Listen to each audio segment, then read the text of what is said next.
गोपीजना वल्लभा गिरिवरधारी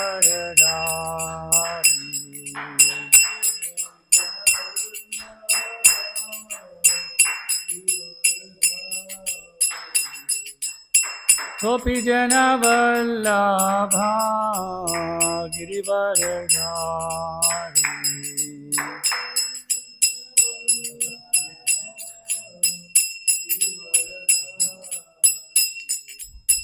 यशोदानन्दना व्रजजनरञ्जना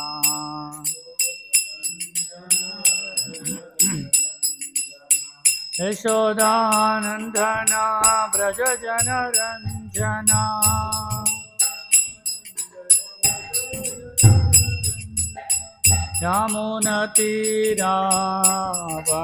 यमुनतीरावनचारी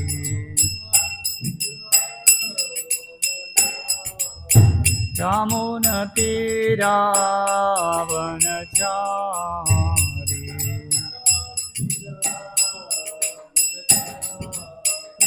जय राधा माधव कुंज बिहारी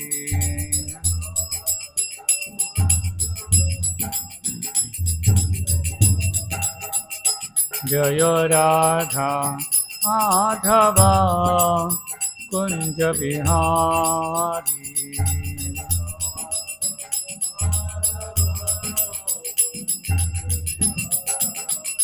हरे कृष्णा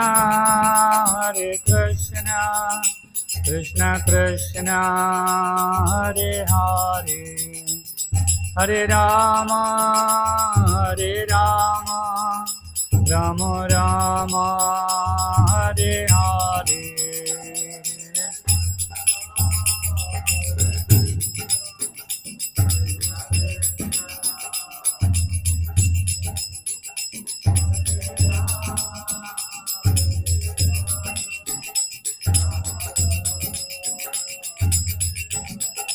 हरे कृष्णा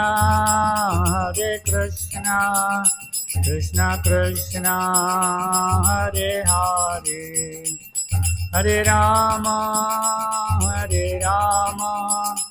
राम राम हरे हरे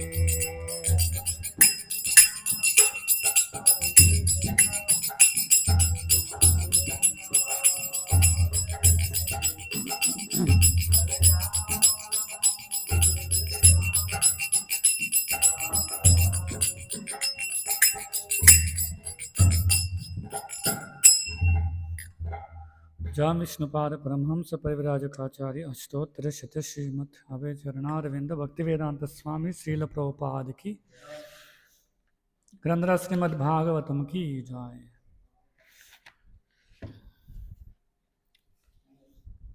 చదువుతున్నది శ్రీమద్ భాగవతము చతుర్థ స్కందం అధ్యాయం 3 శ్లోకం 5 నుంచి 7 వరకు. తత్ ఉపసృత్య నభసి కేచరాణాం ప్రజల్పతాం సతీ దాక్షాయణీ దేవి పితృయజ్ఞమహోత్సవం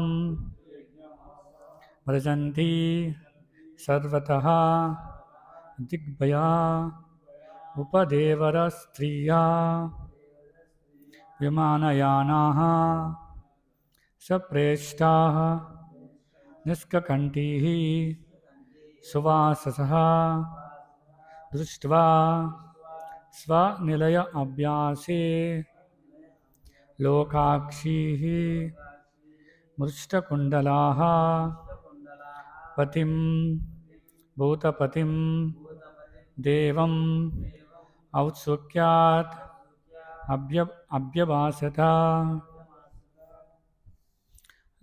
తదుపసృత్య నభసి కేచరాణాం ప్రజల్పతాం సతీ దాక్షాయణీ దేవి పితృయజ్ఞమహోత్సవం. తదుపసృత్య నభసి కేచరాణాం ప్రజల్పతాం సతీ దాక్షాయణీ దేవి పితృయజ్ఞమహోత్సవం తదుపసృత్య నభసి కేచరాణాం ప్రజల్పతాం సతీ దాక్షాయణీ దేవి పితృయజ్ఞమహోత్సవం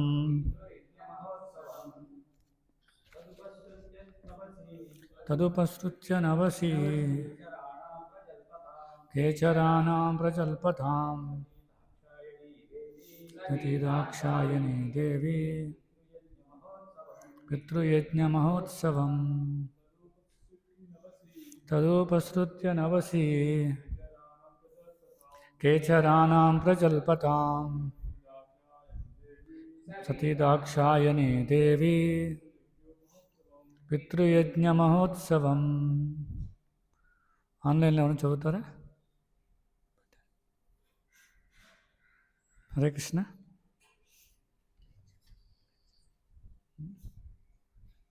కిషోర్ బాబు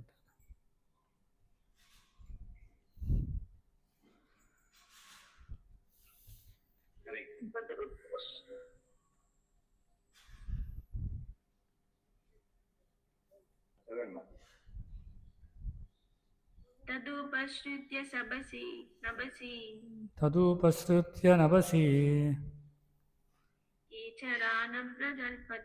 కేచరాణాం ప్రజల్పతాం సతీ దాక్షాయణీ దేవి పితృయజ్ఞమహోత్సవం వ్రజంతి సర్వతో దిగ్భ్యా ఉపదేవవరస్త్రియః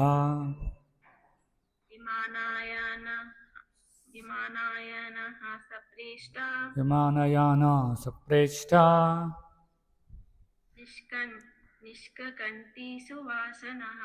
నిష్కకంఠీ సువాససః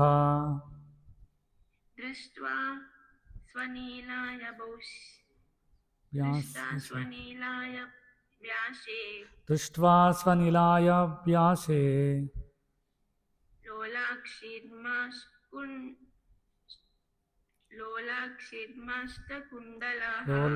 లోలాక్ష్మీష్ముష్టకుండలా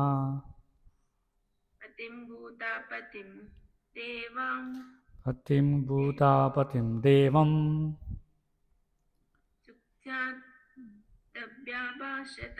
ఔత్సుక్యాద్ అభ్యభాసత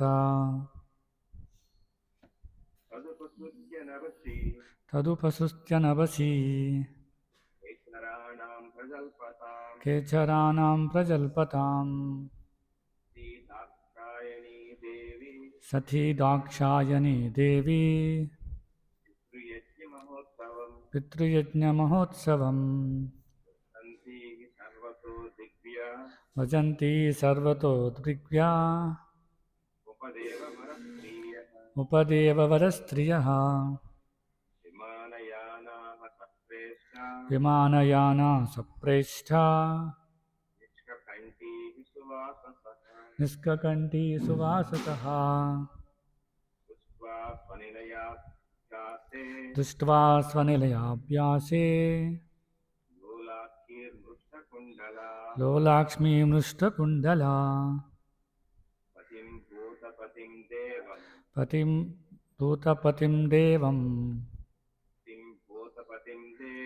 పతిం భూతపతిం దేవం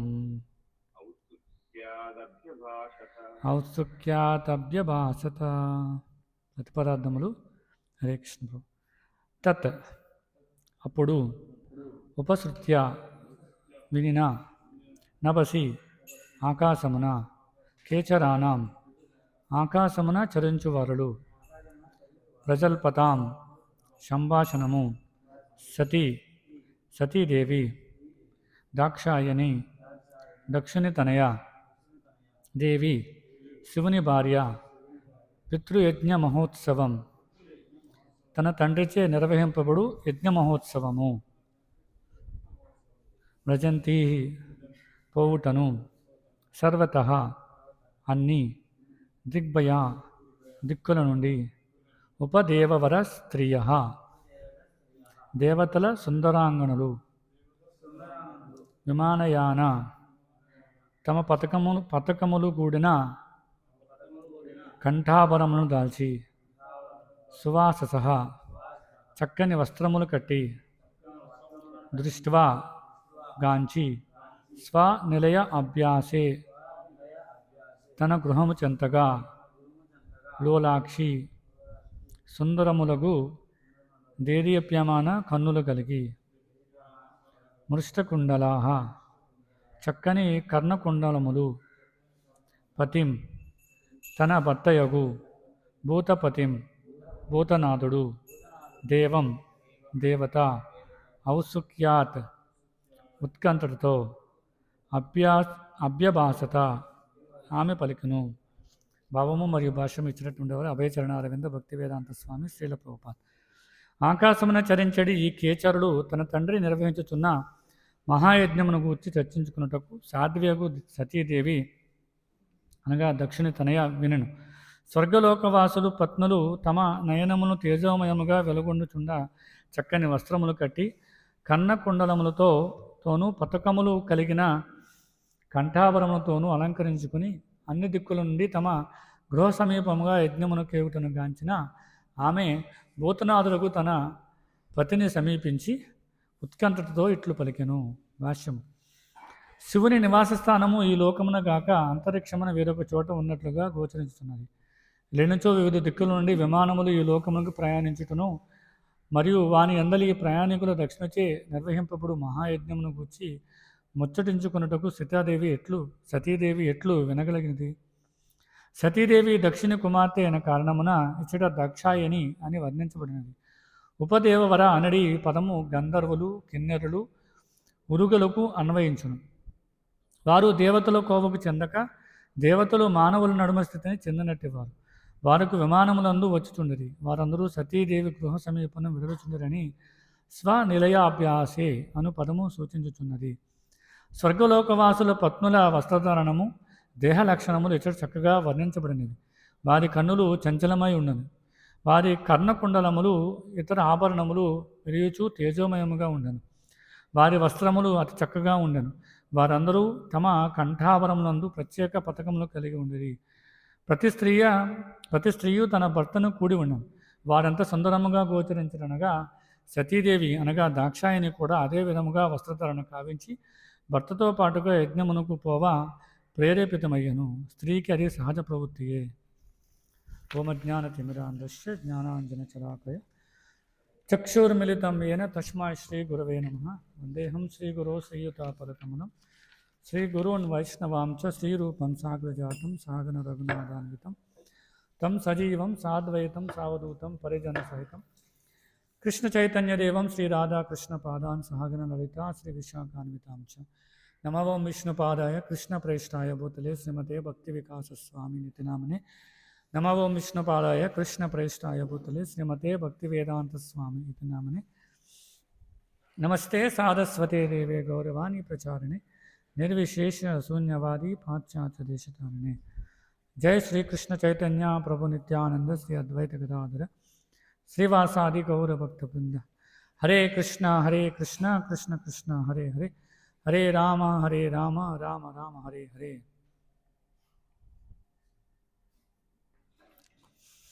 నాలుగో స్కందం 3వ అధ్యాయం 5 నుంచి 7 శ్లోకాలు ఇప్పుడు చర్చిస్తున్నాం.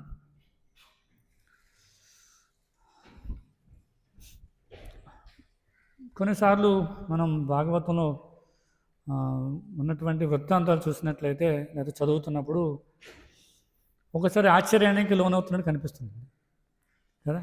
ఎందుకంటే మనం చూడవచ్చు భాగవతంలో భౌతికమైన విషయాలు చర్చిస్తున్నట్టుగా అనిపిస్తుంటుంది కదా. మనం చూస్తే ఇక్కడ స్త్రీ యొక్క అందం గురించి వాళ్ళు వేసుకున్న మేకప్ గురించి చెప్తున్నారు కదా. వాళ్ళు వేసుకున్న మేకప్ చూసి పార్వతీదేవి కూడా ఆకర్షణకు లోనైందట. కాబట్టి మనం భాగవతం చూస్తే ఎన్నో భౌతికమైన విషయాలు చర్చిస్తున్నట్టుగా కనిపిస్తుంటుంది. స్త్రీ యొక్క అందం గురించి, రాజులు రకరకాల స్త్రీలకి ఆకర్షణకు లోనవ్వడం గురించి, లేదంటే స్త్రీ యొక్క శరీరాన్ని వివరించే కొన్ని శ్లోకాలు మనం చూస్తుంటాం కదా. స్త్రీ యొక్క వక్షోజాలు ఈ విధంగా ఉన్నాయి కదా, ఆమె యొక్క శరీరం ఎలా ఉంది, నడువు చాలా సన్నగా ఉంది, ఇలా కొన్ని భౌతికమైన విషయాలు భాగవతంలో చర్చించినట్టు కనిపిస్తుంటుంది. ఒకసారి మొదటి స్థాయిలో ఉన్న వ్యక్తులు అవి చదువుతుంటే ఆకర్షణ లోనవుతుంటారు. అంటే ఒక్కోసారి కొంచెం అట్రాక్ట్ అవుతున్నట్టు కనిపిస్తుంది అనమాట. అంటే వాళ్ళలో ఉన్నటువంటి భౌతిక కోరికలు పెరుగుతున్నట్టు కనిపిస్తుంటుంది కదా. మనం కూడా చూడొచ్చు. ముందు స్థాయిలో చదువుతున్నప్పుడు ఒకసారి చదువుతున్నప్పుడు మనకి పూర్తిగా అవగాహన లేక ఇదేంటి ఎక్కువగా మైథునం గురించి చర్చిస్తున్నట్టు కనిపిస్తుంది. స్త్రీ యొక్క అందం గురించి వివరిస్తున్నారు. రకరకాల క్షత్రియులందరూ కూడా అమ్మాయిలకి ఎవరైతే అప్సరసులు వీళ్ళందరూ ఉన్నారో వాళ్ళకి లోబడిపోతున్నారు. ఇవన్నీ చేస్తున్నప్పుడు సాధారణంగా సినిమాలు చూస్తే ఏమనిపిస్తుంది? సినిమాలు చూస్తున్నప్పుడు హీరో హీరోయిన్ నృత్యం చేస్తున్నట్టు, డాన్స్ చేస్తున్నట్టు ఇవన్నీ చూస్తే సాధారణంగా జీవులు ఏమవుతారు? ఉద్వేగానికి లోనవుతారు. అవి చూసి బయటకు వచ్చి వాళ్ళు కూడా అది చేయడం మొదలు పెడతారు అన్నమాట. అంటే రకరకాల స్త్రీలతో ఫ్రెండ్షిప్ చేయడం కోసం, ప్రేమలో పడడం కోసం, మైథునం చేయడం కోసం ప్రయత్నం చేస్తుంటారు. భాగవతం చూసినట్లయితే ఆ భాగవతం కూడా అలా అనిపిస్తుంటుంది అన్నమాట. ఈ భౌతికమైన విషయాలు చెప్తున్నారు, మరి ఎలా అర్థం చేసుకోవాలి అనే విషయాన్ని చూస్తే ఆచార్యులు చెప్తున్నారు, ములుని ములుతోనే తీయాలట కదా. అంటే మనలో ఉన్నటువంటి ఈ భౌతికమైన ప్రవృత్తి, అంటే ఈ భాగవతంలో ఈ విషయాలు చదవడం వల్ల ఆ ప్రవృత్తి వచ్చిందా, లేదంటే పూర్వమే ఆ ప్రవృత్తి ఉండి ఈ విషయాలు తెలియడం వల్ల మనకి ఇంకా ప్రేరేపణ కలుగుతుందా అనేది చాలా ముఖ్యం అన్నమాట. కాబట్టి మనకి ఆల్రెడీ ఆ ప్రవృత్తి ఉంది కాబట్టే మనం భౌతిక ప్రపంచంలో అనేక యోనుల్లో తిరుగుతూ ఉన్నాం. ఏది భోగ ప్రవృత్తి అనేది ఉంది. కాబట్టి ఆచార్యులు ఏం చెప్తారంటే ముళ్ళుని ముళ్ళుతోనే తీయాలి. కాబట్టి మనలో ఉన్నటువంటి ఈ భోగ ప్రవృత్తి ఏదైతే ఉందో అది భాగవతం చదివినప్పుడు పవిత్రం అయిపోతుంది కదా. పవిత్రం అవుతుంది. ఎలా అంటే ఒక వ్యక్తికి విషయం ఇచ్చారనుకోండి, ఒక విషయం ఇచ్చిన తర్వాత ఏమవుతుంది, దానికి విరుగుడు ఏంటంటే మళ్ళీ విషయాన్ని ఇంజెక్ట్ చేస్తారు. అది ఏ పాలలో ఇవ్వాలి, ఎంత పర్సంటేజ్ ఉండాలని చూసుకుని వాళ్ళకి ఆ వ్యక్తికి మళ్ళీ విషయం ఇచ్చి ఆ విషయాన్ని విరుగు చేస్తారన్నమాట. ఉదాహరణకి మనం మహాభారతంలో చూసినట్లయితే ఎవరు భీముడు కదా, దుర్యోధనుడు భీముడికి విషం ఇస్తాడు. విషం ఇచ్చిన తర్వాత ఆయన స్పృహ కోల్పోయిన తర్వాత తీసుకెళ్ళి గంగలో పడేస్తాడు ఎవరిని, భీముడిని. ఏమవుతుంది, ఎప్పుడైతే గంగలో పడిపోతాడో స్పృహ తప్పి అప్పుడు వెంటనే పాములు వచ్చి కరుస్తాయి. ఆ పాముల యొక్క విష ప్రభావం వల్ల ఏమవుతుంది, విరుగుడైపోతుంది. సో భాగవతం కూడా అలాంటిది అనమాట. భాగవతం అనేది మనం అర్థం చేసుకోవాలన్నమాట. తర్వాత చాలా ఉత్తానం జరుగుతుంది. ఆ భీముని తీసుకెళ్ళి ఈ నాగలోక కన్యలు తీసుకెళ్ళి అమృతాన్ని ఇవ్వడానికి ఇంకా ఎక్కువ శక్తిమంతులైపోవడం, ఇది మనం మహాభారతంలో చూస్తాం. కాబట్టి ఈ విషం ఏదైతే ఉందో దానికి విరుగుడు మళ్ళీ విషమే. కాబట్టి మనం తాత్కాలికంగా మనం ఈ భౌతిక ప్రపంచంలో విషయం తీసుకున్నాం కదా. అందుకే ఆచార్యులు ఏం పాడతారు కదా, జానియ సునియ విషయకాయను హరిహరి బిఫలే విషయకాయను. అంటే తెలుసో తెలియకో నేను విషయాన్ని తీసేసుకున్నాను కాబట్టి ఓ హరి నన్ను దీని నుంచి కాపాడమని చెప్పి ఆచార్యులు కోరుకుంటారు. కాబట్టి ఈ భాగవతం కూడా ఒక విషయం లాంటిది అనమాట. భౌతికమైన పరులకి ఒక విషయం లాంటిది. ఏంటి అంటే భాగవతంలో కనిపించే ఈ విషయం ఏదైతే ఉందో అది మనలో విషయాన్ని తొలగిస్తుంది అన్నమాట. కాబట్టి ఎప్పుడైతే ఒక వ్యక్తి ఇలాంటి భౌతికమైన విషయాలుగా కనిపిస్తున్నట్టు వృత్తాంతాలు భాగవతంలో చదివినప్పటికీ కూడా అలా చదువుతూ ఉండగా ఏమవుతుంది, పవిత్రీకరణ జరుగుతుంది అన్నమాట. కాబట్టి మనం ఇలా భాగవతంలో కొన్ని వృత్తాంతాలు చూడవచ్చు. ఈ సందర్భంగా భాగవతం 5వ స్కందంలో చూసినట్లయితే అగ్నిద్రుని పూర్వచిత్తు యొక్క వృత్తాంతం చూడవచ్చు కదా. పూర్వచిత్తు ఒక అప్సరస. అగ్నిద్రుడు ఏం చేస్తాడంటే సంతానం కోసం, పుత్ర సంతానం కోసం యజ్ఞం చేస్తాడు. ఆ సమయంలో ఆ యజ్ఞం చేస్తున్నంత సందర్భంగా బ్రహ్మదేవుడు వచ్చి ఒక అప్సరసని పంపిస్తాడు అన్నమాట కదా. ఆమె పేరు పూర్వచిత్తు. ఆమె ద్వారా ఈయన 9 మంది సంతానాన్ని కంటాడు. తర్వాత చాలా స్టోరీ జరుగుతుంది. ఆయన దానికి లోబడిపోవడం, అప్సరస్ కదా, సో అందంగా ఉండడం వల్ల లోబడిపోవడం ఇలా జరుగుతూ ఉంటుందండి. అది ఒక ఆకర్షణ. తర్వాత మనం చూడొచ్చు అజామిలుడి యొక్క వృత్తాంతం కదా, అజామిలో పాఖ్యానం. అజామిలుడి యొక్క వృత్తాంతం చూసినప్పుడు ఏం జరుగుతుంది, అజామిలుడు స్వతహాగా బ్రాహ్మణ కుటుంబంలో జన్మించినటువంటి వ్యక్తి. ఆయన ఎన్నో శాస్త్రాలు చదువుతాడు, రోజు ఉపచారాలు ఏవైతే అవి చేస్తుంటాడు. కానీ ఒక రోజు ఏం జరుగుతుంది, అడవికి వెళ్ళినప్పుడు ఒక శూద్రాన్ని కలవడం చూసి అతను అక్కడి నుంచి వెళ్ళిపోకుండా భౌతిక ఆసక్తి వల్ల ఏమవుతుంది, కావాలని దాన్ని చూసి ఇంకా కోరికను పెంచుకుంటాడు. ఆ కోరికను పెంచుకోవడం వల్ల అంటే కావాలని విషయం తాగడం కదా, జానియా సునియా విషయకాయను. అప్పుడు ఏమవుతుంది, దాని నుంచి బయటకు వెళ్ళిపోకుండా ఆ కోరికను పెంచుకుంటున్న తర్వాత ఏం జరుగుతుంది, అతను పతనం అవుతాడు. ఒక వేశ్యని ఇంటికి తీసుకొస్తాడు, భార్య పిల్లల్ని పట్టించుకోడు, తల్లిదండ్రులను పట్టించుకోడు, ఆయనకు ఉన్నటువంటి బ్రాహ్మణ లక్షణాలు ఏవైతే అన్నీ కూడా పతనం అయిపోతుంటాయి రోజు రోజుకి. ఎప్పుడైతే మరణం ఆసన్నం అవుతుందో అదృష్టవశాస్తు అతని పుత్రుడైనటువంటి 10వ పుత్రుడైనటువంటి అతని పేరు నారాయణ, ఆయన పుత్రుడిని పిలుస్తాడు. ఆ పుత్రుడిని పిలవడం వల్ల అప్పటికే ఆయన మరణమాసనమైన సమయంలో ఏం జరుగుతుంది, ముందు ఎవరు వస్తారు కదా, వచ్చి ఆయన యొక్క ప్రాణాన్ని తీసివేయడానికి చూస్తారు. తర్వాత ఏమవుతుంది, విష్ణుదూతలు వస్తారు. విష్ణుదూతలు వచ్చి లేదు ఇతను నారాయణ అని చెప్పించాడు కాబట్టి ఆయనకి మిమ్మల్ని మీరు తీసుకెళ్ళడానికి కుదరదని మా ఇద్దరి మధ్య వాగ్వాదం జరుగుతుంది. ఇదంతా ఆయన గమనిస్తూ ఉంటాడు. తర్వాత ఆయనకి ద్వితీయ అవకాశం ఇవ్వబడి 12 సంవత్సరాలు ఆయన ఏం చేస్తాడు, హరిద్వార్లో తపస్సు చేసి ఆ విధంగా భగవద్నామం చేరుకుంటాడు. కాబట్టి ఈ విషయం చూసి ఏం అర్థం చేసుకోవాలి కదా, ఒక వ్యక్తి ఇలాగే వాళ్ళ జీవితాన్ని కొనసాగించాలా అంటే మొట్టమొదటిగా బ్రాహ్మణ కుటుంబంలో కదా, జన్మ ఐశ్వర్య శుతశ్రీభి అంటారు. బ్రాహ్మణ కుటుంబంలో జన్మించాడు, తర్వాత అజామినుడికి అవకాశం ఇవ్వబడింది కదా, కాబట్టి ఆ విధంగానే మనం కూడా జీవితకాలం అంతా కూడా ఎంజాయ్ చేసి భోగించి చివరి కాలంలో నారాయణ అనేద్దాం. ఇప్పుడు భాగవతంలో ఉంది అది కదా, ఆయన ప్రతిఫలాన్ని పొందాడు. మరి దాన్ని చూసి మనం ఇది అజామినుడు జరిగింది కాబట్టి మనం కూడా ఇలా చేయొచ్చా అనుకోవడం లేదు. ఎందుకంటే ఈ అజోమేలాప్యాఖ్యానం చదివిన తర్వాత అర్థం చేసుకోవాల్సిన విషయం ఏంటంటే ఇది అంత అవసరం లేదు. డైరెక్ట్గా మనం ఏం చేయొచ్చు, హరిద్వార్ డైరెక్ట్గా చేరుకోవచ్చు. ఇలా అజామినుడు చేసినట్టుగా భోగించి పతనమయ్యి మళ్ళీ ద్వితీయ అవకాశం ఇవ్వబడి ఇలా చేయాల్సిన అవసరం లేదు. అది భాగవతం ద్వారా అర్థం చేసుకోవాలన్నమాట. భాగవతంలో చెప్పబడింది కానీ మనం ఏం గ్రహించాలి, ఇది ఇండైరెక్ట్ ప్రాసెస్. ఇది కాబట్టి డైరెక్ట్ ప్రాసెస్ ఉంది. మనం నేరుగా భగవంతునికి శరణాగతి పొందినట్లయితే నేరుగా హరిద్వార్ వెళ్ళి అక్కడ తపస్సు చేసి మనం భగవద్ధామం చేరుకోవచ్చు. దీనికోసం ఎక్కువ సమయం వెచ్చించాల్సిన అవసరం లేదని తెలుసుకోవాలన్నమాట. ఇంకా మనం భాగవతం 9వ స్కందంలో చూసినట్లయితే పురూరవ యొక్క వృత్తాంతం చూడవచ్చు కదా. పురూరవ ఏం చేస్తాడు, ఒక అప్సరస అయినటువంటి ఊర్వశికి అట్రాక్ట్ అవుతాడు అన్నమాట కదా. ఆమె ఎప్పుడు భూమండలానికి వచ్చినప్పుడు ఆమెను చూసి ఆమెకి అట్రాక్ట్ అవుతాడు. తర్వాత ఆయన కోరుకుంటాడు. తర్వాత ఊర్వశి కూడా ఈయన చూసి, ఎందుకంటే రాజు కదా, క్షత్రియుని చూసినంటే చాలా ఆకర్షణగా ఉంటారు కాబట్టి ఊర్వశి కూడా ఆకర్షణ కలుగుతుంది. ఇద్దరు కలిసి చాలా కాలం సంభోగిస్తుంటారు. ఆమె సంభోగ సమయంలో షరతులు పెడుతుంది అనమాట కదా. ఊర్వశి ఏం చేస్తుంది, వచ్చేటప్పుడు ఆమె కూడా 2 గొర్రె పిల్లలు తెచ్చుకుంటుంది. చాలా ఇష్టం అనమాట ఆమెకి. ఆ గొర్రెలు తెచ్చుకుని ఆమె షరతులు పెడుతుంది, ఈ గొర్రెలకి ఏమీ కాకూడదు మొదటి షరతు. ఇంకో షరతు ఏంటి, నువ్వు ఎప్పుడు సంభోగ సమయంలో కాకుండా ఎప్పుడు కూడా నగ్నంగా కనిపించకూడదు. ఇంకోటి ఏంటంటే నాకు ఎప్పుడు భయాన్ని కలగజేయకూడదు. ఈ 3 ఎప్పుడు తప్పుతావో అప్పుడు నేను ఇక్కడ నుంచి వదిలేసి వెళ్ళిపోతానని చెప్తాను. ఇలా చాలా కాలం ఇద్దరు భోగిస్తుంటారు. ఒకసారి ఏమవుతుంది, ఈ స్వర్గలోకంలో ఉన్నటువంటి దేవతలు ఏమనుకుంటారు, ఊర్వశి ఏమైపోయింది ఎంతకాలం అయిపోయింది వెళ్ళి, కాబట్టి ఆమె మళ్ళీ తీసుకురావాలని చెప్పి ఏం చేస్తారు, వాళ్ళు భూమి మీదకి వచ్చి ఈ మేక పిల్లలని ఒకదాన్ని తీసుకుని వెళ్ళిపోతారు, దొంగిలించి తీసుకెళ్ళిపోతారు అన్నమాట. రాత్రి సమయంలో ఉదయం లేచినప్పుడు చూస్తే ఆ ఊర్వశికి ఆ మేక పిల్ల కనిపించదు.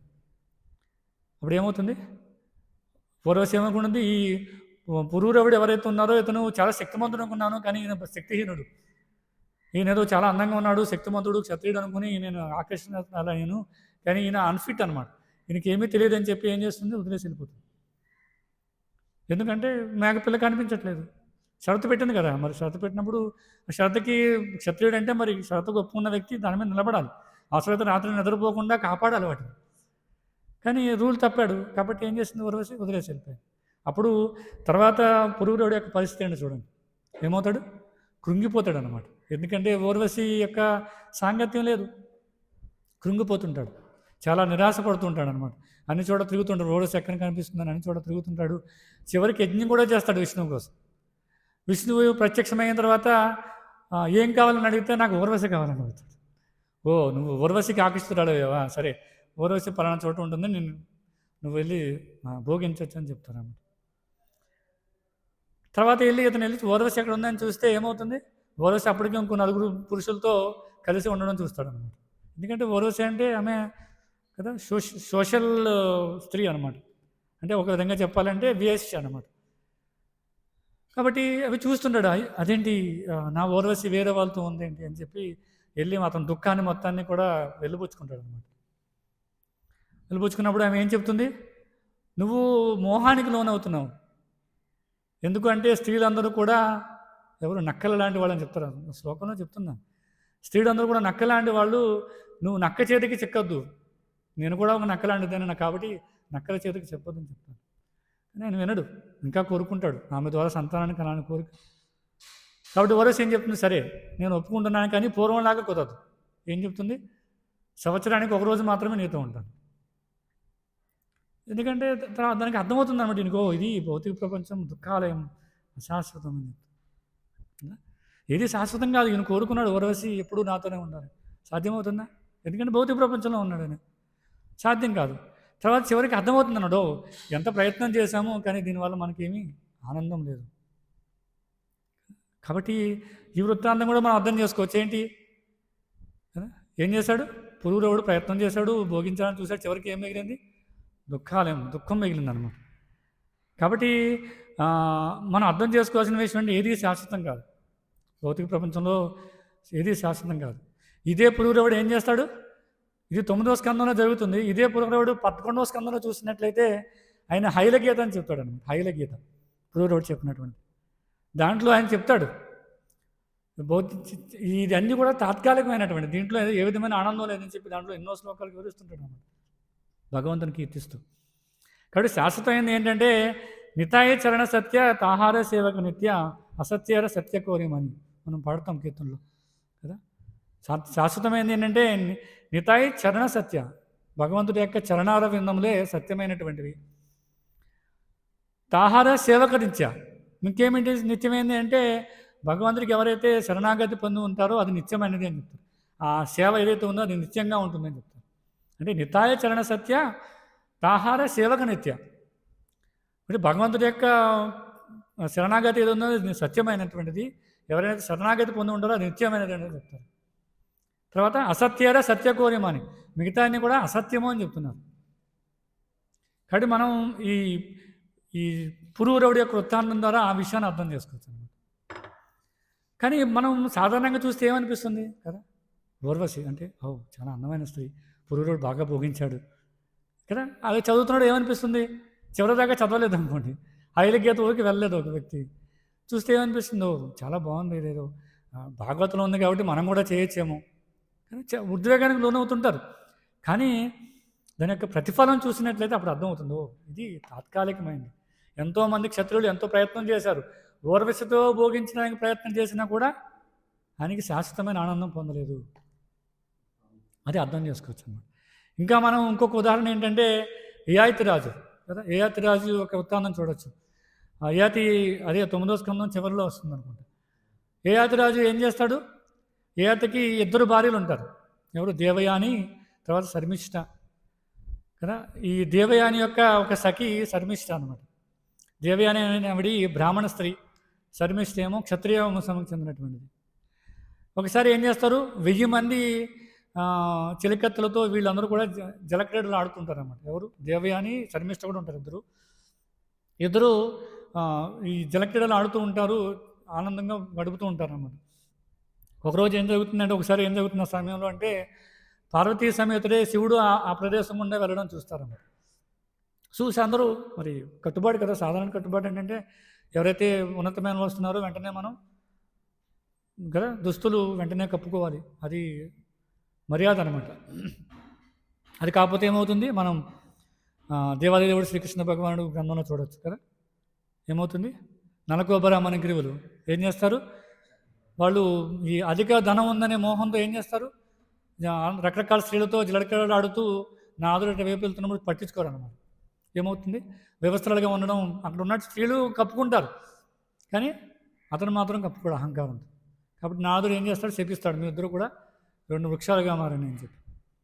ఇక్కడ సాధారణ కట్టుబాటు, ఎవరైనా పెద్దవాళ్ళు వస్తే వెంటనే శరీరాన్ని కప్పుకోవాలి.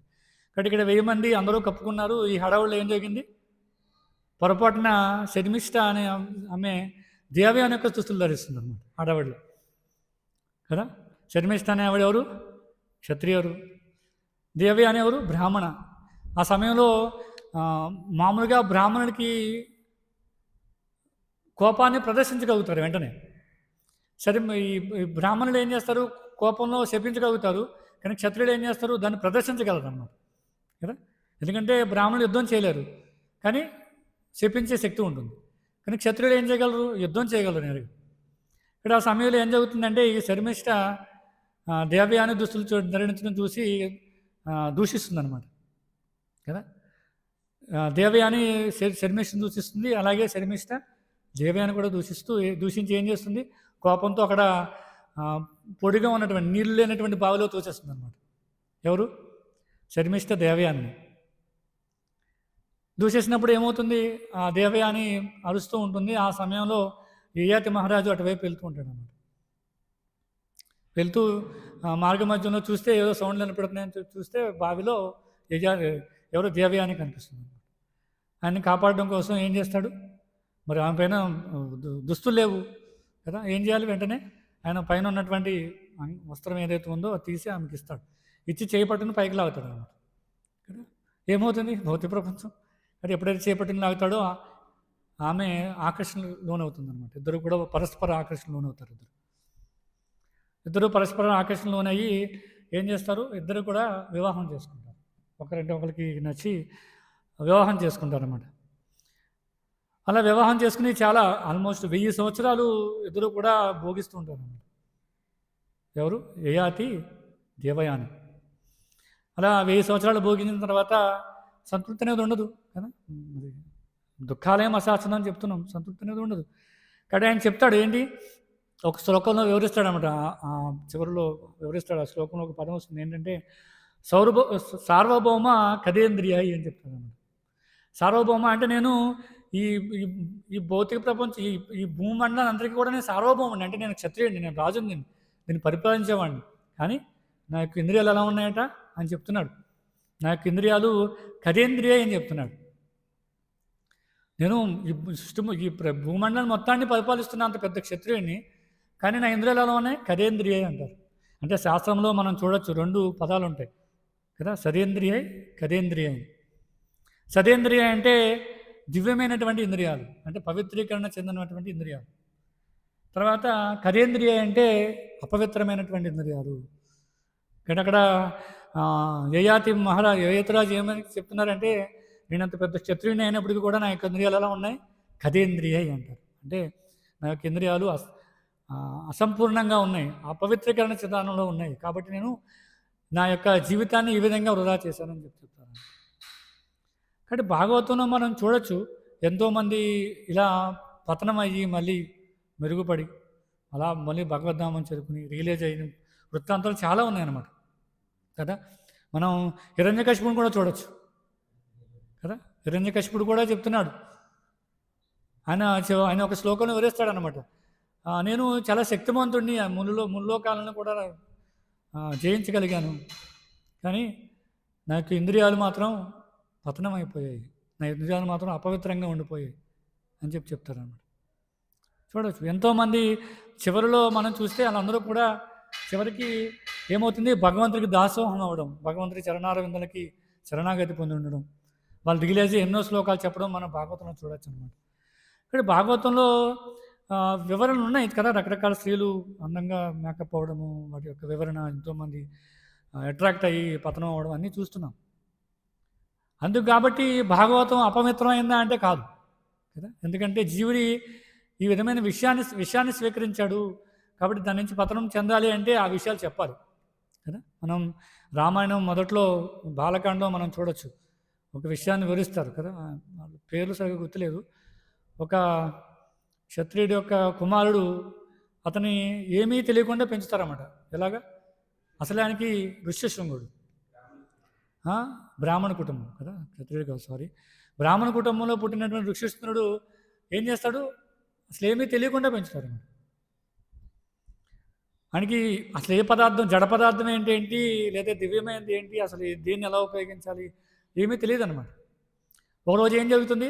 అడవికి వెళ్ళి తపస్సు చేయడానికి వెళ్ళినప్పుడు చూస్తే ఒక అందమైన స్త్రీ వస్తుంది కదా. అక్కడ కొంతమంది చెలికత్తులు వచ్చి ఎందుకంటే ఇతన్ని ఎక్కడ తీసుకెళ్ళాలి, విశ్వామిత్రుడి దగ్గరికి తీసుకెళ్ళాలి. యొక్క ప్లాన్ అనమాట అది. దానిలో భాగంగా కొంతమంది అప్సరసలను పంపితే మనం చూసి ఏమనుకుంటాడు అతను, జడ పదార్థాలు అనుకుంటాడు. ఎందుకంటే అతను ఎప్పుడూ స్త్రీలను చూడలేదు అసలు. స్త్రీ అంటే ఎలా ఉంటుంది, వాళ్ళ యొక్క ముఖం ఎలా ఉంటుంది, జడ ఎలా ఉంటుంది, వాళ్ళు ఏ విధమైన దుస్తులు వేసుకుంటారు, ఏ విధమైన అవగాహన లేదు. కాబట్టి ఏం జరుగుతుంది, వీటిని చూసి ఒక జడ పదార్థం అనుకుంటాడు.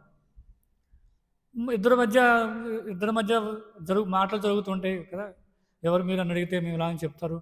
కాబట్టి ఈయన ఏం చేస్తాడు, ఇంటికి తీసుకువెళ్ళి ఆ చిలకత్తలు అందమైన స్త్రీలు ఎవరుతున్నారో వాళ్ళకి మంచి ఆహారం పెట్టి రకరకాల గిఫ్ట్లు ఇచ్చి పంపుతాడు. వాళ్ళు వెళ్ళేటప్పుడు ఏం చెప్తారు, సరే మీ ఆతిథ్యం మేము స్వీకరించాం కాబట్టి మీరు కూడా మా ఆతిథ్యాన్ని స్వీకరించాలండి. ఇప్పుడు ఏం జరుగుతుంది, అతను కూడా వస్తాడు. ఎప్పుడైతే రుచికరమైన ఆహారం ఆయనకి ఎప్పుడు తినడం అలవాట్లు, ఎందుకు అని చిన్నప్పటి నుంచి కందమూలాలు ఇవి తినే బతికాడు అనమాట. ఎప్పుడైతే రుచికరమైన ఆహారం ఎప్పుడైతే తిన్నాడో కదా, వెంటనే టేస్ట్ తెలిసిందనమాట. దానితోపాటు ఈ స్త్రీల యొక్క టేస్ట్ కూడా తెలిసింది. కాబట్టి పతనం అవుతాడు. ఎందుకంటే ఆయనకి మంచిదో తెలుసు కదా. మంచి ఏంటి, ప్రశాంతమైన వాతావరణంలో జీవించాలి, బ్రాహ్మణ సంస్కృతిని పాటించాలి, కందమూలాలే తినాలి, తపస్సు చేయాలి, ఇవన్నీ తెలుసు. కానీ చెడు తెలియదు, కాబట్టి పతనం అవుతాడు. కాబట్టి మరి భాగవతంలో ఇలా చెడుగా కనిపించే, అంటే భౌతిక పరంగా కనిపించే విషయాలు ఎందుకున్నాయి? కానీ భాగవతంలో చెడు విషయాలు ఉన్నాయి, ఎందుకంటే అది అమల పురాణం కదా, మలం కానిది అది. దాంట్లో ఏమీ చెడు విషయాలు ఉండవు దాంట్లో. కానీ చదువుతున్నప్పుడు అలా అనిపిస్తుంటుంది. మరి ఆ విషయాలు దీంట్లో ఎందుకు పొందుపరిచారంటే ఈ విషయం తెలియజేయడం కోసం కదా. ఇలాంటి వృత్తాంతాలు చదువుతున్నప్పుడు ఇది పతనం అయిపోతాం ఇక్కడ అర్థం చేసుకోవాలి. అందుకే ఈ ముఖ్యంగా మనం రాబో శ్లోకాల్లో చూస్తాం, భార్యాభర్తల మధ్య సంబంధం ఏ విధంగా ఉండాలి కదా, ఒక వ్యక్తి ఇంద్రియ భోగాన్ని ఏ విధంగా నియంత్రించాలి అనే విషయాలు మనం చూస్తాం అన్నమాట. ఇంద్రియ నిగ్రహం లేకపోతే చాలా కష్టం కదా. ఉదాహరణకి ఒక చేప ఉంది, ఆ చేప నీటిలో చాలా మంచి ఆహారం దొరుకుతుంది కదా, నీటిలో తిరుగుతూ ఉంటే చక్కగా మంచి మంచి ఆకులు దొరుకుతుంటాయి, ఫ్లవర్స్ తింటుందండి కదా. పెద్ద చేప అయితే చిన్న చిన్న చేపలు తింటూ ఉంటుంది. కానీ ఎవరో గ్యాలం వేసేవాడు చిన్న మాంసముద్రని గ్యాలం వేసాడు అనుకోండి, ఏమవుతుంది, వెంటనే ఆకర్షణ లోనవుతుంది, ఆ చిన్న మాంసముద్ర కోసం ఇరుక్కుపోతుంది కదా. కాబట్టి ఈ భార్యాభర్తల మధ్య సంబంధం అనుమతించబడింది శాస్త్రంలో. అది సజావుగా భగవత్ చైతన్యంలో ముందుకు వెళ్తూ ఉంటే అనుమతించబడింది. అందుకే కదా మానవ జీవితం ఇవ్వబడింది, అందుకే కదా. కానీ ఎప్పుడైతే ఎవరో అట్రాక్షన్, బయట విధమైన అట్రాక్షన్ ఎప్పుడైనా కలుగుతున్నాయి అనుకోండి, వెంటనే జీవి అట్రాక్ట్ అవుతాడు, పతనం అయిపోతాడు. కాబట్టి ఈ ఇంద్రియ నిగ్రహం అనేది ఒక పరిధిలో మాత్రమే ఉండాలన్నమాట. ఇంద్రియానుభూతి, ఇంద్రియ భోగం అనేది ఎలా ఉండాలి, ఆహార నిద్ర భయమైతే అందరికీ అవసరం, కానీ ఎలా ఉండాలి, ఒక నియంత్రణలో ఉండాలన్నమాట. ఆ చేప ఆ చెరువులో ఉండి దాంట్లో ఆహారం తీసుకున్నంత వరకు సేఫ్, లేదంటే ఏమవుతుంది, ఎవరైతే గేలం వేస్తారో ఆ గేలానికి పడిపోతారు అన్నమాట. కాబట్టి ఈ శరీరం ఎందుకు ఇవ్వబడింది అంటే దానికోసం ఇవ్వబడింది. అదే కదా ప్రభుపాల వారు ఉదాహరణ ఇస్తారు, కారుతో ఉదాహరణ ఇస్తుంటారు. కారు, ఈ శరీరం కారుతో పోలిస్తే ఒక వ్యక్తి కారు కొన్నాడు, కారు కొన్న తర్వాత ఏం చేస్తాడు సాధారణంగా కదా, పూజలు చేస్తాడు, ఏదో మందిరానికి వెళ్ళి పూజలు చేస్తాడు, మంచిగా దండ వేస్తాడు, అక్కడ తిలకం అన్నీ పెడతాడు, చక్కగా ఉంటుంది. ఆ తర్వాత ఏం చేయాలి కదా, కారు కొన్నది ఏం చేస్తారు, దాన్ని కుటుంబ పోషణ కోసం, ఇంకా సంపాదించడం కోసము కదా, రకరకాల క్లయింట్లు కలవడం కోసం, వాటి కోసం, అంటే ప్రయాణాన్ని కొనసాగించడం కోసం, గమ్యాన్ని చేరుకోవడం కోసం ఉపయోగించారు. అలా కాకుండా ఈ కారుని ఎప్పుడు తుడుస్తూ కదా, ప్రతిరోజు పొద్దున్న లేచినట్టు కడిగి తుడిచి చక్కగా రోజు కొత్త దండ వేసి ఇలా చేస్తూ మొత్తం కారు ఎక్స్పైర్ అయ్యేదాకా అలాగే చేసేస్తున్నాడు అనుకోండి, వాడిని ఏమనాలి కదా, ఏమనాలండి వాడిని మూర్ఖుడు అనాలి కదా. ఎందుకు, కారు కొన్నది ఎందుకు, గమ్యాన్ని చేరుకోవడం కోసం. కాబట్టి మనిషి కూడా అంతే, యంత్రాలు కూడా అని మాయ అన్నారు కదా. అందుకే మనిషి కూడా ఏం చేయాలి, ఈ శరీరాన్ని స్వీకరించాడు కాబట్టి శరీరాన్ని స్వీకరించినప్పుడు ఏం జరుగుతుంది, కొన్ని అవసరాలు ఉంటాయి కదా, ఆహారం, నిద్ర, భయం, వేదనం, అవసరాలు ఉంటాయి. అవసరాన్ని ఇస్తూ ఉంటాం, కానీ అవసరాన్ని ఇస్తూనే ఏం చేయాలి, ఈ శరీరం దేనికోసం ఇవ్వబడింది అనే విషయాన్ని గుర్తుంచుకొని అటువైపుగా మన జీవితాన్ని కొనసాగిస్తూ ఉండాలి. అందుకని ఎప్పుడూ మనకి శరీరానికి అవసరాలు ఉన్నాయి కదా అని ఎప్పుడు అవసరాలు తెలుస్తూనే ఉంటాయి కదా.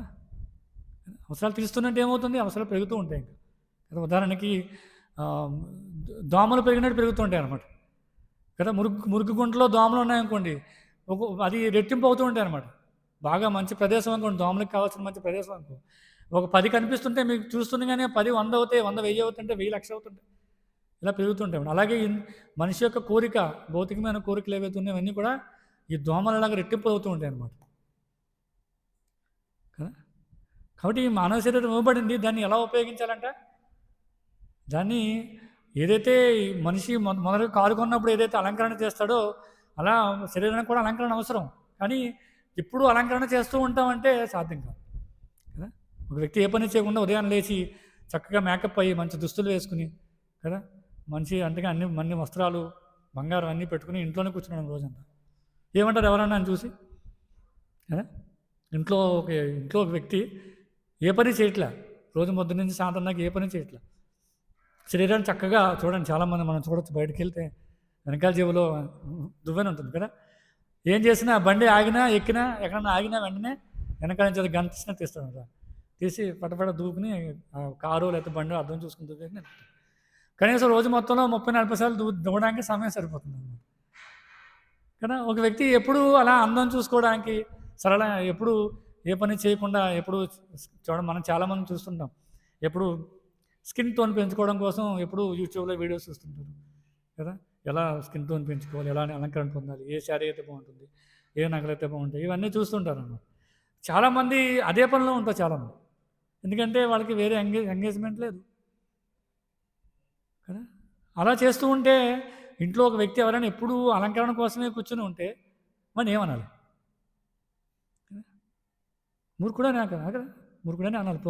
మనం చూస్తాం డ్రెస్సింగ్ టేబుల్ అంటారు కదా, డ్రెస్సింగ్ టేబుల్ అంటారు. అంటే మేకప్ కిట్ ఉంటుంది, దాని కింద ఒక పెద్ద అద్దం ఉంటుంది. కనీసం ఒక అరగంట 45 నిమిషాలు గంట సేపు అక్కడే కూర్చుంటారు అన్నమాట. అలాంటి వాళ్ళు కూడా ఉన్నారు. దువ్వి మార్చి అని చేస్తుంటారు అన్నమాట. సో దానికోసం మానవ శరీరం ఇవ్వబడలేదు, మనం అర్థం చేసుకోవాలి.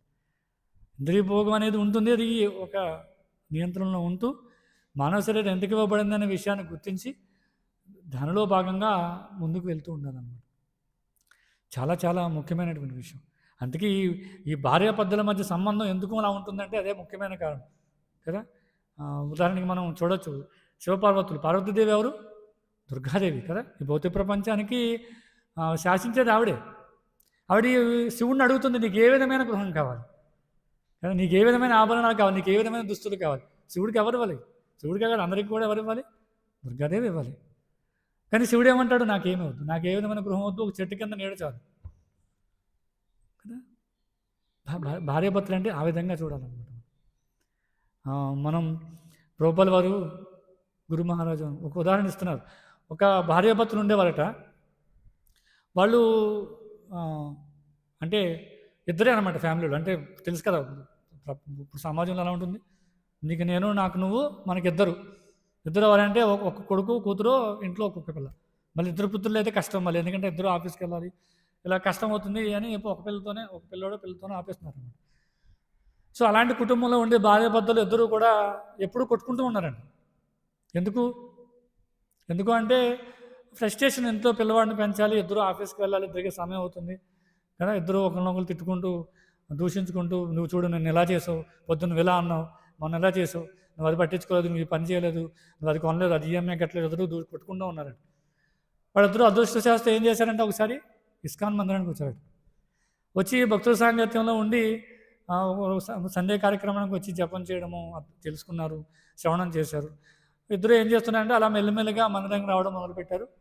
ఆ ఇద్దరు మందిరం వచ్చి అలా కృష్ణ చైతన్యంలో భక్తుల సాంగత్యంలో అలా ముందుకు వెళ్ళిపోతున్నారు. అలా కొంతకాలానికి ఏం జరిగారు, పూర్తిగా భగవత్ సేవలో నిమగ్నం అవ్వడం మొదలుపెట్టారు.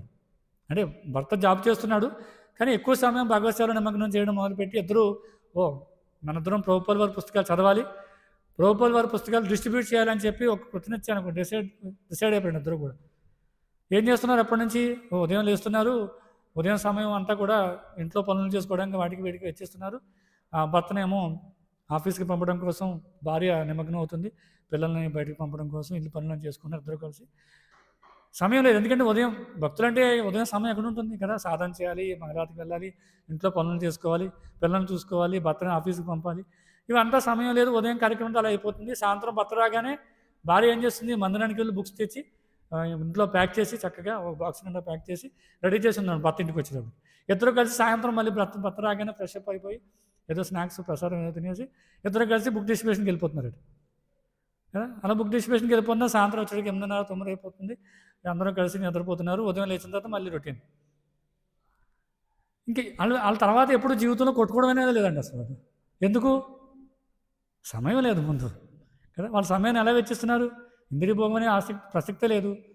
ఆ సమయాన్ని మొత్తం కూడా భగవత్ చైతన్యంలో పుస్తక వితరణ చేయడంలోను, పుస్తకాలు చదవడంలోను, భగవత్ ప్రసాదాన్ని స్వీకరించడంలోను, ఇలా వాళ్ళ 24 గంటల సమయం కూడా అలాగే గడిచిపోతూ ఉంది. కొట్టుకోవడానికి సమయం లేదు ప్రభు మహారాజు అని అడుగుతున్నారండి వాళ్ళు అడిగారంట. ఒకసారి మహారాజు అడిగితే ఎలా ఉంది మీ ఫ్యామిలీ లైఫ్ అని అడిగితే there is no time to quarrel Maharaju అని చెప్పారు కదా. అంటే కొట్టుకోవడానికి సమయం లేదు. ఆ విధంగా భార్యాభర్తల మధ్య సంబంధం ఆ విధంగా ఉండాలన్నమాట. ఎవరికి ఎందుకంటే కదా కలియుగం అంటే ఏంటి? కలహాల యుగం. కొంచెం సమయం దొరికితే గొడవలు మొదలవుతాయి. అది ఎవరి మధ్యనే ఉండొచ్చు. కొంచెం సమయం దొరికితే ముఖ్యంగా భార్యాభర్తల మధ్యలో కదా. ఎందుకంటే ప్రభుపాద చెప్తారు, స్త్రీ మంచిదే, పురుషుడు మంచిదే, వీళ్ళ కలయిక మంచిది కాదు. అది ఎవరికి? భక్తులు కానటువంటి వాళ్ళకి. భక్తుల యొక్క కలయిక ఎలా ఉంటుందంటే, వాళ్ళు నిజమైన జ్ఞానం ఉంటే భక్తుల యొక్క కలయిక ఎలా ఉంటే చాలా ఆనందంగా ఉంటుంది. ఎందుకంటే వాళ్ళ యొక్క సమయాన్ని ఇద్దరు పరస్పరం సహకారం చేసుకుంటూ వాళ్ళ యొక్క సమయం మొత్తాన్ని కృష్ణ చైతన్యంలో భగవంతుడికి సేవ చేయడం నిమగ్నం అవుతుంటారు అన్నమాట. కాబట్టి స్త్రీ ఏమీ తప్పు కాదనమాట. ఎందుకంటే ఎప్పుడైతే ఒక్కోసారి మనం చూడొచ్చు, కొంతమంది భక్తుల ఇంట్లో చూడొచ్చు, ఒక్కోసారి ఏం జరుగుతుంది, పురుషుడి కన్నా స్త్రీ ఉన్నతమైన స్థాయిలో ఉంటారు అన్నమాట. అది కూడా చూస్తాం. మనం స్త్రీ గురించి తప్పుగా ఏం చెప్పట్లేదు. ఎందుకంటే భక్తుల్లో అది సాధ్యమవుతుంది. మనం సాధారణంగా చెప్పినప్పుడు ఏం చెప్తాం? బయట వాళ్ళ గురించి చెప్తాం. భక్తుల వ్యవహారంలో అది చల్లదన్నమాట. ఎందుకంటే భక్తుల యొక్క వ్యవహారంలో స్త్రీ ఎలా ఉంటారంటే ఒక్కొక్కసారి ఒక్కొక్క ఇంట్లో స్త్రీ ఉన్నతంగా ఉండే అవకాశం కూడా ఉంటుంది. ఉదయాన్నే లేస్తారు, 16 మాలు కంప్లీట్ చేసేస్తారు. భర్త 8 మాలు 4 మాలు చేయడమే కష్టంగా అనిపిస్తుంది. కానీ భార్య మాత్రం 16 మాలు కంప్లీట్ చేసేస్తారు, చదువుతారు, ఇంట్లో పనులన్నీ చేస్తుంటారు, మందిరానికి వెళ్తుంటారు, సేవ చేస్తుంటారు. అవి కూడా జరుగుతుంటుంది. అవి కూడా చూస్తాం. కానీ భర్త ఎప్పుడు ధన సంపాదన చేయాలి, ఇంద్రియ భోగాన్ని పెంచుకోవాలి, ఇంట్లో అది కావాలి ఇది కావాలని వెచ్చించే భర్తలు కూడా ఉంటారు. కాబట్టి ఇది కృష్ణ చైతన్యం ఏదైనా సాధ్యం అనమాట. ఒకసారి ఏం జరుగుతుంది, ప్రభుపాద వారి దగ్గరికి వచ్చి ఇద్దరు స్త్రీలు మాతాజీలు వచ్చి, ప్రభుపాద ఇక్కడ ఉన్నటువంటి పురుషులు స్త్రీ అదములు, స్త్రీలు దీనికి పనిచేయరు, స్త్రీలకి అజ్ఞానులు, వాళ్ళకి జ్ఞానం ఉండదు పూర్తిగా అని చెప్తున్నారు ప్రభుపాద అని చెప్పి అంటారు అన్నమాట. ప్రభుపాద అప్పుడు సమాధానం ఇస్తారు. చాలా ఆశ్చర్యంగా అనిపిస్తుంది. మిమ్మల్ని స్త్రీని ఎవరన్నారు కదా, మీరు స్త్రీని అని చెప్పి వాళ్ళు అంటున్నారు, మిమ్మల్ని స్త్రీని అని చెప్పి ఎవరన్నారు అని అడుగుతారు. ఎందుకంటే మీరు స్త్రీలు కాదు, ఆత్మలు కదా. ఇక్కడ ఎవరు స్త్రీ పురుషులు అనేవాళ్ళు ఎవరు లేరు. మనందరం కూడా కదా కృష్ణ దాసాను దాసులు. ఇక్కడ బ్రాహ్మణులు లేరు, క్షత్రులు లేరు, వైశ్యులు లేరు, శూద్రులు లేరు, బ్రహ్మచారులు లేరు, అనపస్తులు లేరు కదా. ఎవరు? మనందరం కూడా ఆత్మలు అని చెప్తారు. కాబట్టి ఆ వ్యత్యాసము అనేది మనం ఆ విధంగా చూడాలన్నమాట. ఎవరైతే శరణాగతి పొంది ఉన్నారో ఆ విధంగా మనం వ్యత్యాసం చూడాలి, కానీ ఇలా అర్థం చేసుకోకూడదు. కాబట్టి భౌతిక ప్రపంచంలో ఎన్నో అట్రాక్షన్స్ ఉంటాయి కదా, ఎన్నో విధమైన అట్రాక్షన్స్ ఉంటాయి.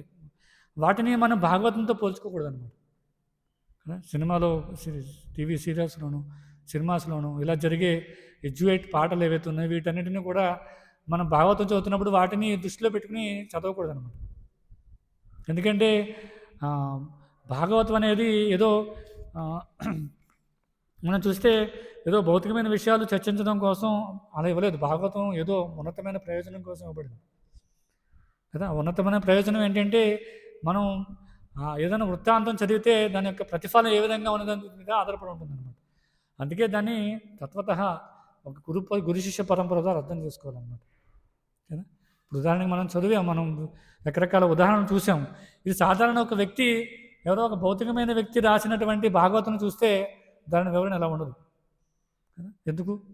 వాళ్ళు భక్తులు కాదు. భక్తులు కానప్పుడు దేని గురించి చెప్తారు? ఎక్కువ ధర్మ, అర్థ, కామ, మోక్షాల గురించి చెప్తారు. కాబట్టి ఉదాహరణకి మనం పురూరవుడి గురించి చదివాం కదా. ఆయన యొక్క వృత్తాంతం బయట ఎవరో నామమాత్రపు ఆధ్యాత్మికవేత్త భాగవతం రాస్తే ఎలా ఉంటుందని చెప్తాను. ఆయన రాస్తాడు, పురూరవుడి యొక్క వృత్తాంతం అంతా రాస్తాడు, ఇలా ఓర్వశికి అట్రాక్ట్ అయ్యాడు, ఇలా రాస్తాడు. చివరిని ఏం రాస్తాడు తెలుసా? ప్రభుపాద వారు ఏం రాశారు? ఇదంతా తాత్కాలికం, ఆయన ఆనందాన్ని పొందలేదు, ఆయన దీని ద్వారా ఆయన దుఃఖానికే చివరికి దుఃఖమే మిగిలిందని చెప్తారు కదా. కానీ సాధారణ జనులు ఎలా చెప్తారు తెలుసా? కాబట్టి మనిషి జీవితం ఎందుకు ఇవ్వబడింది? ధర్మ, అర్థ, కామ, మోక్షాలు కదా. మనం కాబట్టి భోగించాలి. మొట్టమొదటిగా ఏం చేయాలి? ధన సముపార్జన చేయాలి. ఆ ధనం ద్వారా మనం కొంతకాలం భోగించాలి. చివరిలో మోక్షం గురించి ప్రయత్నం చేయాలని చెప్తారు కదా. అది సాధ్యమవుతుందా? కాదు. ఎందుకంటే భౌతిక ప్రపంచంలో జీవి యొక్క కోరికలు మనం ఇందాక చెప్పినట్టుగా దోమలు పెరుగుతూ ఉంటాయి అన్నమాట. కాబట్టి దానికి నియంత్రణ ఉండదు. అలా ఎవరు కూడా మనం చదివాం కదా, అజామినుడు గురించి చదివాం. ఆయన ఎంతో చేస్తున్నారు పూర్వం కదా. ఆయన అదృష్టవశాత్తు బ్రాహ్మణ కుటుంబంలో పుట్టారు. దురదృష్టమో ఏదో మళ్ళీ పతనం అయ్యారు. అంటే భగవంతుడు మళ్ళీ అవకాశం వచ్చేది ఎంతమంది జరుగుతుంది అలా కదా. చివరిలో కనీసం నారాయణ అనే అవకాశం కూడా ఎవరికైనా ఉందా? సాధ్యం కాదు. కాబట్టి ఏం చేయాలంటే ఇంద్రియ నిగ్రహణ చాలా చాలా అవసరం. కాబట్టి ఇంద్రియాలను ఏ విధంగా నిగ్రహించుకోవాలి అంటే ఎలా పవిత్రం అవుతామంటే ఇలా భాగవతం చదవడం ద్వారా, అమలమైనటువంటి పురాణం ఏదైతే ఉందో అలా చదవడం ద్వారా మనం కూడా అమలం అవుతాం. చాలా చాలా ముఖ్యం. మనలో ఉన్నటువంటి ఈ విషయం ఏదైతే ఉందో ఆ విషయం ఎలా పోతుంది? విషయం అంటే ఏంటి కదా, విషయాలు ఏంటి ఏంటి కదా, ఏంటి చెప్పండి. విషయాలు, మనలో ఉన్నటువంటి విషయాలు ఏమిటి? ఆహార నిద్ర భయమైదనం. ఇంకా ఇంకా జన్మ మృత్యు జరా వ్యాధి, అవి సమస్యలుగా చెప్తారు. తర్వాత కామ క్రోధ లోభ మద మత్సరిత కదా, అరిషడ్ వర్గాలు ఏవైతే ఉన్నాయో అవి కూడా విషయాలు, విషయం కూడా. ఇవన్నీ ఎలా పోతాయి? ఎప్పుడైతే మనం భాగవతం ద్వారా అర్థం చేసుకున్నామో, భగవతాన్ని చదువుతూ ఉంటామో అప్పుడు ఈ విషయం ఏదైతే ఉందో ఆ విషయాన్ని భాగవతం అనే అమృతం మనం తీసివేస్తుంది అన్నమాట. కాబట్టి ఆ విధంగా మనం అర్థం చేసుకోవాలి కదా. చూడండి ఇక్కడ పార్వతితో కూడా అట్రాక్ట్ అవుతుంది. అందరూ అనేక రకాల స్త్రీలు పైనుంచి విమానంలో మంచి నీట్గా దుస్తులు ధరించి ఆభరణాలను ధరించి భర్తతో సమేతంగా అలా వెళ్ళిపోతుంటే పార్వతీదేవి ఎక్కడికి వెళ్తున్నారు? అందరూ కూడా పార్వతీదేవి ఇంటికి వెళ్తున్నారు కదా. పార్వతీదేవి ఇంటికి, నా ఇంటికి అందరూ మేకప్ వెళ్ళిపోతున్నా, నేను వెళ్ళలేనా కదా. సాధారణంగా ఏమనిపిస్తుంది? నా సొంత ఇంటికి అందరూ మేకప్ వస్తున్నారు. స్వతహాగా మామూలుగా ఏం జరుగుతుంది? ఇంట్లో వివాహం అయితే బయట వాళ్ళు లేట్గా వస్తారు, ఇంట్లో వాళ్ళు ముందే వెళ్ళి కదా నీట్గా అన్నీ కావాల్సినవన్నీ కొనుక్కొని నగలు అన్నీ పెట్టుకుని అన్నీ ఫంక్షన్ జరుగుతుందంటే ముందే సిద్ధంగా ఉంటారు. తర్వాత బయట వాళ్ళందరూ వస్తారు. కానీ ఇక్కడ ఏం జరుగుతుంది? బయట వాళ్ళందరూ ముందే వెళ్ళిపోతున్నారు కదా. యజ్ఞం, దక్షుడు చేసే యజ్ఞానికి బయట వాళ్ళు ముందే వెళ్ళిపోతున్నారు. ఆభరణాలను ధరించి చక్కగా చాలా ఉత్సాహంగా ఆనందంగా భర్తతో పాటు వెళ్ళిపోతూ ఉన్నారు. కానీ సతీదేవి మాత్రం ఇంట్లోనే ఉంది. కాబట్టి ఆమెకి ఏమనిపించింది?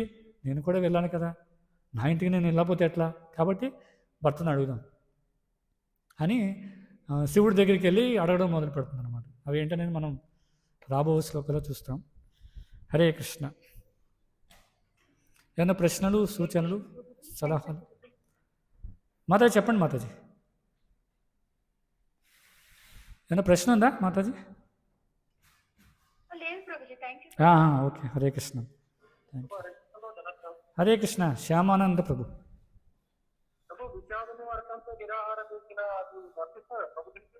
ఏంటి ప్రభు?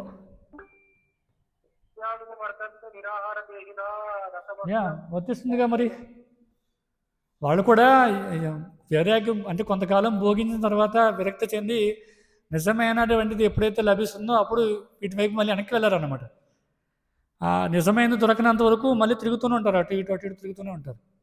కాబట్టి విషయాన్ని వర్తంతే నిరాహారస్య దేహిన రసవజ్యం రసోపత్య, అది అన్ని చోట్ల వర్తిస్తుంది. ఎందుకంటే ఏదో సమయంలో జీవి ఉన్నతమైన రుచిని పొందనంత వరకు కూడా ఖచ్చితంగా ఈ తుచ్చమైనటువంటి ఆకర్షణ లోనవుతూనే ఉంటాడు. అది మనం భాగవతంలో చాలా వృత్తాంతాలు చూడొచ్చు అనమాట. అది అవుతుంది, అది కూడా. హరే కృష్ణ. ఇంకెవరికైనా ఏమైనా ప్రశ్నలు? నాగమణి మాతాజీ.